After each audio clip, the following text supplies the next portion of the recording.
All right, we're up to mitzvah 13, right? Is it 13? Yep. We're up to number 13, which is another prohibitive mitzvah, a commandment. It's a mitzvah loisaseh, which is only found at the time of the Beis HaMikdash, because now we're going back to the mitzvahs which talk about the Korban Pesach. Korban Pesach was only during the time that we had a Beis HaMikdash, because you had to do the sacrifice in the Beis HaMikdash. So if you don't have a Beis HaMikdash, ain't no Korban Pesach. The only time they brought one that was not in the Beis HaMikdash was in, well, not the only time. Well, the Mishkan, yeah. But how about without a Mishkan, all that, those good stuff, was in the Midbar. That's right. When they were in the desert. Or actually, when they were in Mitzrayim.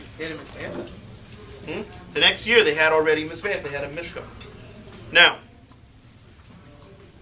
this mitzvah is found in Shemais. It's again found in Parashas Boy.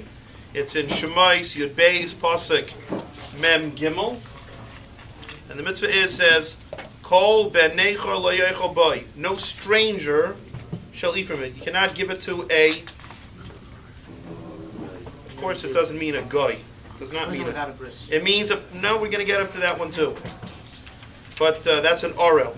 But this is a mitzvah. You're not allowed to give it to a person who decides they want nothing to do anymore with Hashem or with the Torah. So this is a person, they call him an apostate Jew. This is a person who went off the way and says, I have nothing to do with Hashem.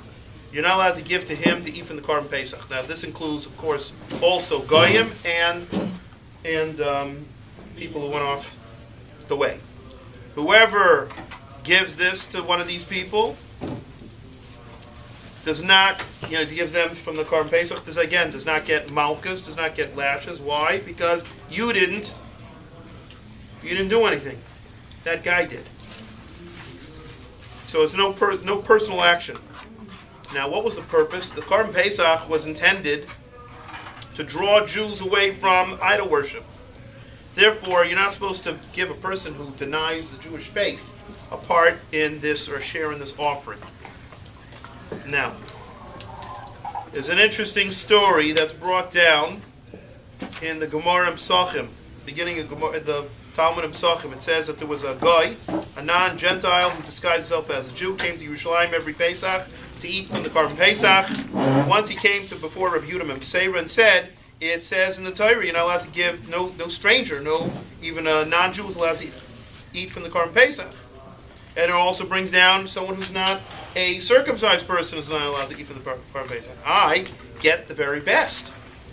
Every time I get the choicest part of the Korban Pesach. Here I am, not Jewish, I get it. So Rabbi Dr. said to him, oh, did you get a piece of the fat of the tail? So he goes, no. So he goes, oh, that's the best part. When you go next time, you got to tell him you want a piece of the tail, fat of the tail. So next year he came. He said to the people, give me a piece in charge. He says, give me a piece of the fat of the tail. They said, what? No. That's brought on the Mizbeach. So they said, who told you that you should ask for this?